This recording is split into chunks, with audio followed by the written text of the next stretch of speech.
नवरात्रि के दूसरे दिन सुने माँ ब्रह्मचारिणी की पौराणिक कथा।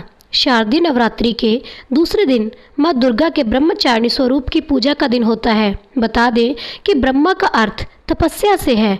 माँ का ये रूप अपने भक्तों और सिद्धों को अनंत फल देने वाला है। इनकी उपासना से तप, त्याग, वैराग्य, सदाचार और संयम की वृद्धि होती है। शास्त्रों में ब्रह्मचारिणी का अर्थ तप की चारिणी यानी तप का आचरण करने वाली बताया गया है। देवी का यह रूप पूर्ण ज्योतिमय और अत्यंत भव्य है। इस देवी के दाएं हाथ में जप की माला है और बाएं हाथ में यह कमंडल धारण किए हैं। चलिए जानते हैं इनके कथा के बारे में। मान्यता है कि पूर्व जन्म में इस देवी ने हिमालय के घर पुत्री के रूप में जन्म लिया था और नारद जी के उपदेश से भगवान शंकर को पति के रूप में प्राप्त करने के लिए घोर तपस्या की थी।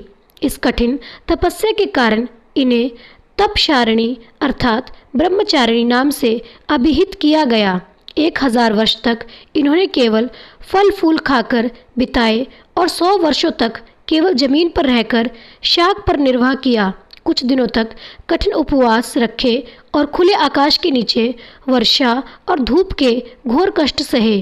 3000 वर्षों तक टूटे हुए बिल्व पत्र खाए और भगवान शंकर की आराधना करती रहीं। इनके बाद तो उन्होंने सूखे बिल्व पत्र खाना भी छोड़ दिए। कई हजार वर्षों तक निर्जल और निराहार रहकर तपस्या करती रहीं। पत्तों को खाना छोड़ देने के कारण ही इनका नाम अपर्णा नाम पड़ गया।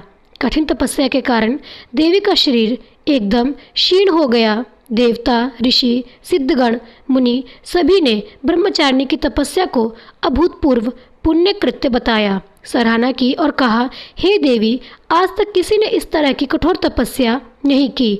यह तुम्ही से ही संभव थी। तुम्हारी मनोकामना परिपूर्ण होगी और भगवान चंद्रमौली शिव जी तुम्हें पति के रूप में प्राप्त होंगे। अब तपस्या छोड़कर घर लौट जाओ। जल्द ही तुम्हारे पिता तुम्हें बुलाने आ रहे हैं। माँ ब्रह्मचारिणी देवी की कृपा से सर्व सिद्धि प्राप्त होती है। दुर्गा पूजा के दूसरे दिन इसी देवी के स्वरूप की उपासना की जाती है। तो प्रेम से बोलिए माँ ब्रह्मचारिणी की जय। कथा अच्छी लगी हो दोस्तों तो जाने से पहले मेरे चैनल को कृपया करके लाइक, सब्सक्राइब और शेयर अवश्य कर दें। आपका बहुत धन्यवाद होगा। मिलते हैं अगली कथा के साथ।